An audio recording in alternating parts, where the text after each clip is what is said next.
بسم اللہ الرحمن الرحیم اللہم صلی علی محمد وآل محمد۔ محترم سامعین و ناظرین گرامی قدر، آج کے اس دور میں جب اچھے اور برے، حق اور باطل، سچ اور جھوٹ میں تمیز کرنا انتہائی مشکل ہو گیا ہے، تو ہم نے ایک کتاب لکھنے کی کوشش کی جو اپنے تکمیل کے مراحل میں ہے، اور ہمارا یہ ویڈیوز کا سلسلہ بھی اسی سلسلے کی ایک کڑی ہے کہ ہم چاہتے ہیں کہ یہ سلسلہ رشد و ہدایت جو ہم نے شروع کیا ہے، یہ ہماری طرف سے ایک حقیر سی کوشش ہے عام انسانوں اور مسلمانوں کی مدد کرنے کے حوالے سے، کیونکہ عام لوگوں کے لیے ہزاروں کتابیں پڑھنا، سننا اور پھر ان کو سمجھنا،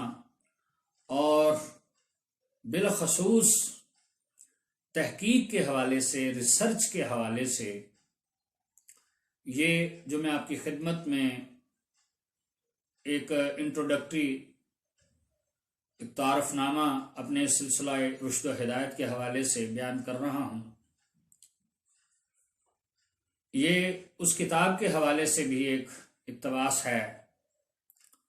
اور اس کتاب میں بھی اس کو اسی انداز میں درج کیا گیا ہے۔ تو میں یہ چاہ رہا ہوں کہ اس سلسلہ رشد و ہدایت جس کے حوالے سے یہ ہمارا ویڈیو سلسلہ بھی جاری و ساری ہے، اور جو ہم کتاب لکھ رہے ہیں اور وہ اپنے تکمیل کے مراحل میں ہے، یہ تمام تر سعی و کوشش جو ہماری ہے وہ اس حوالے سے ہے کہ ایک عام انسان جو تحقیق نہیں کر سکتا، کیونکہ آج کے دور میں انسان کے لیے حق اور حلال کی روزی کما کر کھانا ہی سب سے بڑا مشکل مرحلہ ہے، تو اس دور میں جہاں انسان لاتعداد پریشانیوں، مسائل اور الجھنوں کا شکار ہے، ایسے عالم میں ایک انسان کے لیے دین کے حوالے سے اور بالخصوص دین اسلام کے حوالے سے جو کنفیوژنز ہیں، جو اس میں پیچیدگیاں ہیں، جو اس میں مختلف مکاتب فکر کی طرف سے ایک دوسرے کی ضد اور ایک دوسرے کو نیچا دکھانے کے حوالے سے، اسلام ایک فطری دین ہے اور ایک الہامی دین ہے۔ اللہ وحدہ لا شریک اس دین اسلام کے حوالے سے اللہ پاک نے اس دنیا میں 1,24,000 انبیاء کرام کو مبعوث کیا، اور پھر اس کے بعد نہ صرف انبیاء کرام کو مبعوث کیا جاتا رہا، بلکہ اللہ کی جانب سے مختلف صحیفوں کی صورت میں اور کتابوں کی صورت میں ایک دستور العمل، نظام حیات بھی انسانوں کے لیے اللہ کی جانب سے نازل ہوتا رہا ہے۔ جیسا کہ آپ تمام حضرات جانتے ہیں کہ اللہ وحدہ لا شریک نے 4 آسمانی کتابیں نازل کیں، جن میں قرآن پاک اللہ کی وہ آخری کتاب، جامع مکمل مدلل کتاب ہے، کہ جس کے بعد ان تمام صحیفہ جات کا، ان کتابوں کا، ان دستور جو بھی نازل ہوتے رہے اللہ کی جانب سے، قوانین، ان کا سلسلہ ختم ہو گیا، اس لیے کہ اللہ کا سب سے مکمل اور جامع جو ہدایت کا سرچشمہ تھا وہ قرآن کی صورت میں انسانوں کے پاس پہنچ گیا، اور بعین ہی اسی طرح تمام انبیاء کرام حضرت آدم علیہ السلام سے لے کے جناب ختمی مرتبت سرکار دو عالم صلی اللہ علیہ وآلہ وسلم تک وہ انبیاء کرام کا جو سلسلہ تھا وہ بھی اپنے اختتام کو پہنچا، کیونکہ تمام انبیاء کی تعلیمات کا خلاصہ اور تمام انبیاء کرام ما سبق کی ہدایت و جو ان کی تعلیمات تھیں ان کا جو مکمل اور جامع سرکار دو عالم صلی اللہ علیہ وآلہ وسلم کی صورت میں تمام جو اللہ کا دین اور اللہ کی علم اور اللہ کا ہدایت اور اللہ کی جو دستور العمل تھا وہ سرکار دو عالم صلی اللہ علیہ وآلہ وسلم پر تمام ہوا۔ جو دین آدم علیہ السلام سے شروع ہوا تھا وہ جناب ختمی مرتبت سرکار دو عالم صلی اللہ علیہ وآلہ وسلم پر تمام ہوا، اور قرآن اللہ کی آخری کتاب اور حضرت محمد مصطفیٰ صلی اللہ علیہ وآلہ وسلم اللہ کے آخری رسول بن کر اس دنیا میں جلوہ گر ہوئے، اور اس کے بعد قیامت تک کے لیے دین اسلام کو ایک مکمل ضابطۂ حیات کی صورت میں اللہ کی جانب سے مسلمانوں پر کے لیے جاری و ساری کر دیا گیا۔ لیکن چونکہ انسان اپنے فطرت میں ایک آزاد ان مخلوق کی طور پر خلق کیا گیا، اور انسان عقل و فہم اور عقل و ادراک کی بیس پر اللہ تعالیٰ نے ایک انسان کو آزمائش سے گزارنے کے لیے مکمل با اختیار ایک صورت میں پیدا کیا، یعنی وہ اپنی زندگی کے راستوں اور زندگی کے معاملات میں آزاد پیدا کیا گیا، لیکن اس کے ساتھ ساتھ عقل و فہم اور عقل و دانش، شعور، فہم، ادراک، یہ ساری چیزیں انسان کو تخلیق میں رکھی گئیں تاکہ انسان اپنے اچھے اور برے میں تمیز کر سکے۔ صرف یہی نہیں، پروردگار عالم وحدہ لا شریک نے انسان کی اصلاح کے لیے، انسان کی ہدایت کے لیے، انسان کی مدد کے لیے، انسان کو حق اور سچ میں تمیز میں فرق کرنے کے لیے اور حق اور سچ میں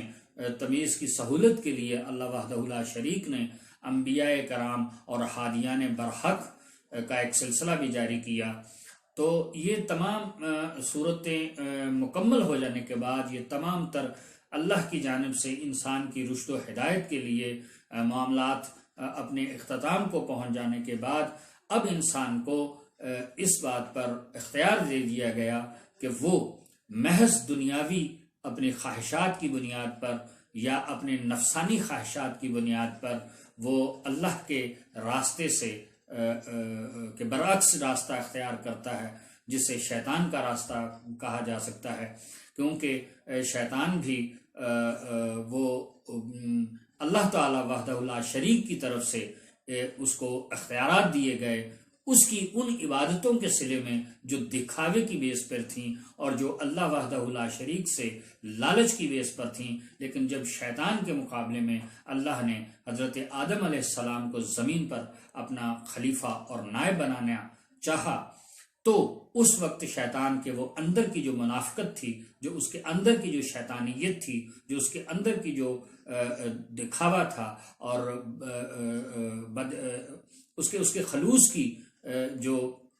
ایک ملاوٹ تھی، وہ ظاہر ہوئی کہ وہ اپنے اعمال میں، اپنے افعال میں اور اپنی عبادت و ریاضت میں مخلص نہ تھا، بلکہ وہ اپنی خود نمائی چاہتا تھا، اپنی وہ اس کا اپنے آپ کے بڑائی اور تکبر اور غرور میں مبتلا تھا، اس بنیاد پر کہ مجھ سے زیادہ بڑا عبادت کرنے والا کوئی نہیں، تو اللہ کے عطا کردہ جو مناصب ہیں، منصب ہیں، ان کا حقدار بھی مجھ سے بہتر کوئی نہیں ہو سکتا، جبکہ اللہ وحدہ لا شریک جو ہیں وہ بہتر جانتے ہیں کہ کون کس منصب اور کس درجے کا حقدار ہے۔ تو لہٰذا یہ سلسلہ یوں چلا کہ حضرت آدم علیہ السلام اور اللہ کے جو برگزیدہ بندے تھے ان کو اختیار دے دیا گیا کہ وہ شیطان کے بہکاوے میں آ کر اپنے رب کی جانب سے، جیسا کہ تمام ملائکہ جو تھے وہ حضرت آدم علیہ السلام کے سامنے جھک گئے ماں سوائے ابلیس کے، اور اس کو اپنی بارگاہ خداوندی سے نکال دیا گیا، رحمت و فیض و برکات سے نکال دیا گیا، اور اس کو قیامت تک کے لیے لعنتی قرار دے کر اللہ وحدہ لا شریک نے اس کو ان عبادتوں کے صلے میں اس کو یہ اختیار دے دیا گیا کہ وہ چاہے تو وہ انسانوں کو بہکا سکتا ہے، لیکن اللہ نے اپنا رشد و ہدایت کا ایک سلسلہ جاری کرتے ہوئے یہ اعلان فرمایا کہ جو میرے مخلصین بندے ہوں گے وہ کبھی بھی تمہارے بہکاوے میں نہیں آئیں گے۔ تو یہ ایک سلسلہ اس روز سے چل پڑا، یعنی اسی لیے کہا جاتا ہے کہ انسان کی اس دنیاوی زندگی جو ہے وہ ایک آخرت کی کھیتی ہے، کہ وہ اس دنیا میں جو بھی انسان بوئے گا وہ آخرت میں کاٹے گا، آخرت میں اس کو اس کا ویسا ہی اجر ملے گا جیسے اس کے اس دنیا میں اعمال و افعال ہوں گے، جیسی سوچ اور نظریات ہوں گے، ویسا ہی وہ اس کو آخرت میں اس کا اجر ملے گا۔ تو محترم سامعین گرامی قدر، اسی حوالے سے یہ ہمارا سلسلہ ہے جو کتابی صورت میں بھی آپ کی سامنے انشاءاللہ العزیز بہت جلد آئے گا، اور ان ویڈیو کلپس کے حوالے سے اور مختلف مجالس کے حوالے سے یہی سلسلہ ہم جاری و ساری رکھنا چاہتے ہیں کہ ایک عام انسان کے لیے تمام جو تحقیقاتی مراحل ہیں ان سے گزرنا، اور ہزاروں کتابیں، جبکہ علماء کرام کے نزدیک سلسلہ رشد و ہدایت کے حوالے سے قرآن پاک کا مطالعہ اور قرآن پاک کی تفاسیر کے حوالے سے بہت غور و طلب کی ضرورت ہوتی ہے۔ اسی طرح تاریخی حقائق پر بھی گہری نظر ہونی چاہیے، احادیث مبارکہ اور جتنی بھی ماخذ ہیں احادیث کے ان کو بھی دیکھا جانا بہت ضروری ہوتا ہے۔ اس کے علاوہ بہت سے ایسے فقہی مسائل ہیں جن کے حوالے سے مختلف فقہائے دین جو ہیں ان کی طرف رجوع کرنا بہت ضروری ہوتا ہے۔ تو یہ ایک بہت وسیع سلسلہ ہے۔ بے شک اس میں کوئی شک نہیں کہ اللہ پاک نے دین اسلام کو دین فطرت بنایا اور ایک دنیا کے لیے بہترین ضابطۂ حیات کے طور پر پیش کیا گیا، اور اس میں کوئی شک نہیں کہ دین اسلام میں اور اللہ اور اس کے رسول صلی اللہ علیہ وآلہ وسلم کی تعلیمات میں اور ان کے رشد و ہدایت کے سلسلے میں کبھی کسی قسم کی کوئی کمی نہ تھی اور نہ ہو سکتی ہے۔ ہمارا ایمان ہے، ہمارا یقین کامل ہے اللہ وحدہ لا شریک کی ذات بابرکات پر، اور اس کے علاوہ کل شیء قدیر ہونے پر، وحدہ لا شریک ہونے پر، سرکار دو عالم صلی اللہ علیہ وآلہ وسلم کے خاتم النبیین ہونے پر، قرآن پاک کے کتاب کلام خدا ہونے پر، اور قیامت کے برحق ہونے پر، یہ تمام حقائق اپنی جگہ موجود ہیں۔ لیکن جیسا کہ ہم پہلے بھی عرض کر چکے ہیں کہ اسلام دو کے ستون ہیں، دو پلرز پر کہ اسلام کی عمارت کھڑی ہے۔ ایک کا تعلق عقائد سے ہے، انسان کی سوچ اور فکر سے ہے، انسان کے دل سے ہے، اور دوسرے انسان کے اعمال ہیں، انسان کے افعال ہیں، یا وہ جو اسلام کی طرف سے انسان کے اوپر فرائض عائد کیے گئے ہیں ان کی بجا آوری ہے۔ تو یہ جو عقائد اور اعمال ہیں ان کی بنیاد پر مختلف لوگوں، مختلف سرکار دو عالم صلی اللہ علیہ وآلہ وسلم کے زمانے میں، چونکہ ہر انسان کی اپنی سوچ ہے، اپنی فکر ہے، اور اس کا اپنا ایک نظریہ ہے، تو اس بنیاد پر سمجھنے کا، سوچنے کا اور اس پر عمل کرنے کا ایک اپنا اس کا ایک انداز فکر ہے انسان کا ہوتا ہے۔ تو جس انسان نے جیسا دیکھا، جیسا سوچا، جیسا سمجھا، وہ سرکار دو عالم صلی اللہ علیہ وآلہ وسلم کے زمانے میں بھی ویسے ہی اس نے اپنا ایک نظریات قائم کیے، اور اسی طرح سرکار دو عالم صلی اللہ علیہ وآلہ وسلم کے بعد بھی لوگوں کا اس حوالے سے کہ جو اپنے اپنے یوں سمجھ لیں کہ مجتہدین ہیں، ائمہ ہیں، فقہا ہیں، ان سے جن سے انسان سیکھتا ہے، جن سے انسان پڑھتا ہے، جن سے انسان اپنے معاملات میں مدد حاصل کرنا چاہتا ہے، وہ جیسے جس انسان کی جو سورس ہوئی، جس نے جس مکتبہ فکر سے، جس گھرانے سے، جس گروہ سے، جس جماعت کے بزرگان دین سے جس نے جو بھی استفادہ حاصل کیا وہ انہی نظریات کا قائل ہوتا چلا گیا۔ بہت کم لوگ ایسے دنیا میں ہوتے ہیں جو تحقیق اور حق و سچ کے متلاشی ہونے کے ناطے غیر جانبدار ہو کر جب ایک انسان حق و صداقت کے اصل حقائق کی طرف جو ہے وہ ہدایت حاصل کرنا چاہتا ہے تو اس کے لیے پھر اس کو تحقیق کی ضرورت ہوتی ہے، اس کے لیے اس کو ریسرچ کی ضرورت ہوتی ہے۔ تو آج کے اس دور میں چونکہ یہ بہت مشکل ہے ایک ہر انسان کے لیے کہ وہ اپنی تحقیق کے دائرے کو اتنا وسیع کر سکے، تو اس حوالے سے ہم نے یہ آپ کے لیے ایک حقیر سی کوشش کی ہے کہ عام اور انسانوں اور مسلمانوں کی مدد کرنے کے حوالے سے کہ ہزاروں کتابیں پڑھنے، سننے، سمجھنے اور تحقیق کرنے کا نہ تو کسی کے پاس وقت ہوتا ہے اور نہ ہی وسائل ہوتے ہیں، تو اس جو سلسلہ ہم نے شروع کیا ہے اس کی مدد سے ہم اس کا مقصد یہ ہے کہ شاید حق اور سچ میں جو ہے نا وہ پہچان ہو سکے۔ تو اس حوالے سے ہم نے جو تمام قرآنی احکامات ہیں اور تفاسیر ہیں اور احادیث مبارکہ، شرعی مسائل ان سب کو عقل و فہم کے حوالے سے، عقل و فہم کے دلائل کی بنیاد پر دیکھ کر آپ کے سامنے رکھنے کی کوشش کی ہے کہ تاکہ صحیح عقائد کی اصلاح حاصل ہو سکے اور بلا تفریق مذہب و ملت تمام معتبر بزرگان اسلام، بزرگان دین جو ہمارے فقہا ہیں اور اس سے ریلیٹڈ جو تمام حقائق ہیں ان کو ایک ساتھ، یعنی تاریخ، تفسیر، حدیث، فقہ کو ایک ہی سلسلے میں اور رکھا جائے، ایک ہی کتاب میں، یعنی سب سے جو بھی ریلیٹڈ جو ہمارے ماخذ ہیں ان کو ایک ساتھ رکھ کر، تاکہ حق اور سچ کے حوالے سے ایک واضح تصور ہمارے سامنے جو ہے وہ آ سکے۔ اور اس سلسلے میں بلا تفریق اور بلا امتیاز مسلمانوں کے تمام گروہوں کی عزت و احترام کے جذبے کو ملحوظ خاطر رکھا جائے۔ تو ہم نہ کسی فرقہ کی مخالفت اور نہ کسی کی وکالت، بس اپنی تحقیق، غور و فکر اور تمام مسالک کے بڑے اور جید علماء کرام اور بزرگان دین کے حوالے سے جتنی بھی دینی کتب ہیں قرآن پاک کی تفاسیر کی بنیاد پر ہم نے یہ ایک سلسلہ شروع کیا ہے۔ ہم صرف حقائق آپ کے سامنے رکھیں گے اور آپ ان حقائق کی روشنی میں حق اور سچ کو تلاش کریں گے، جو بغیر کسی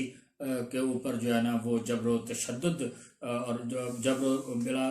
تعصب جو ہے وہ کسی بلا جبر جو ہے وہ، تاکہ وہ ان حقائق سے آپ بہتر طور پر جو ہے وہ اس سے آپ کو آپ کے عقائد کو تقویت مل سکے اور آپ کو حق اور سچ کی تلاش کرنے میں آسانی ہو سکے۔ یہ ایک تحقیق اور دین اسلام سے جو بیزاری ہے ایک ہمارے نوجوان خاص طور پہ طبقے میں، وہ جو ہے نا دین اسلام سے محبت کی صورت میں اور ایک مثبت تحقیق کی صورت میں جو ہے وہ سامنے لائی جا سکے۔ اور اس حوالے سے ہماری یہ پرخلوص کوشش کسی بھی جو ہے وہ انسان کے خلاف نہیں ہے، بلکہ یہ کہ اللہ رسول کی بارگاہ میں شرف اگر قبولیت پالے تو میں یہ سمجھوں گا کہ ہماری یہ کوشش و سعی ہماری اخروی نجات کا ایک ذریعہ ہو سکتی ہے اور باعث بن سکتی ہے۔ اللہ اور اللہ کے رسول صلی اللہ علیہ وآلہ وسلم اور تمام بزرگان دین، ائمہ و فقہا اور اللہ کے جو نیک بندے، صالحین بندے، مومنین بندے، جو اللہ کے تمام برگزیدہ ہستیاں ہیں، ان کے حوالے سے ہم یہ دعا کرتے ہیں کہ اللہ وحدہ لا شریک ہمارے اس کام میں ہمارے لیے آسانی پیدا کرے، اور آپ تمام حضرات جو اس سلسلہ کو سننے اور سمجھنے والے اور پڑھنے والے انشاءاللہ العزیز، یہ پوری ایک کتاب کی صورت میں آپ کے سامنے، آپ کے ہاتھوں میں ہوگی انشاءاللہ العزیز۔ اور یہ کہ یہ جو ہمارے ویڈیو کلپس ہیں ان کا سلسلہ بھی جاری و ساری رہے گا، اور ہم اس سلسلے کے تحت ہی کہ انسان کی زندگی اس دنیا میں تخلیق ہونے کا، تخلیق کیے جانے کا کیا مقصد ہے، اور اس دنیا میں آنے کے بعد ہم یہ سوچ سکیں کہ کیا ہم اس اپنے تخلیقی مقصد کو جس بنیاد پر اللہ وحدہ لا شریک نے ہمیں تخلیق کیا، ہم پورے اتر رہے ہیں یا نہیں اتر رہے ہیں، اور یہ کہ ایک دن ہم کو آخر اللہ وحدہ لا شریک کے حضور میں پیش ہونا ہے اور اپنے تمام افعال و اعمال کا جواب دہ ہونا ہے، اور اس حوالے سے انشاءاللہ العزیز قرآن و حدیث اور تمام جو مسلمانوں کی معتبر اور مستند تواریخ ہیں ان کے حوالے سے تمام جو بڑے بڑے فقہا کے بزرگان دین ہیں، ائمہ علیہ الصلوۃ والسلام ہیں، اور جتنے بھی جو ہمارے ماخذ ہو سکتے ہیں ان سب سے استفادہ حاصل کیا جائے گا، اور اس سلسلے میں آپ کے سامنے حقائق رکھے جائیں گے۔ آپ سب سے یہ گزارش ہے کہ ہمارے حق میں دعا فرمائیں کہ پروردگار عالم اس فقیر اور اس کے والدین کو دنیا و آخرت میں اپنے حبیب کے صدقے اور ان کی آل پاک کے صدقے میں اپنے خصوصی فضل و کرم کے سایہ رحمت میں جو ہے اس کام کو اپنے انجام تک پہنچانے کی توفیق عطا فرمائے۔ میں نے کچھ باتیں اپنی اس کتاب کے اقتباس سے بھی آپ کی خدمت میں عرض کی ہیں۔ مقصد یہ تھا کہ ہم آپ کو اس سلسلے کے حوالے سے آپ کو صرف آج ایک انٹروڈکٹری جو ہے وہ آپ کے سامنے ایک پروگرام رکھیں کہ یہ ہمارا سلسلہ رشد و ہدایت انشاءاللہ العزیز جاری و ساری رہے گا۔ تمام دوستوں سے گزارش ہے کہ اس سلسلے میں ہمارے ساتھ شانہ بشانہ چلیں اور ہمارا ساتھ دیں، اور انشاءاللہ العزیز آپ دیکھیں گے کہ آپ کے لیے یہ ایک بہترین آپ کے لیے ایک سلسلہ رشد و ہدایت قرار پائے گا انشاءاللہ۔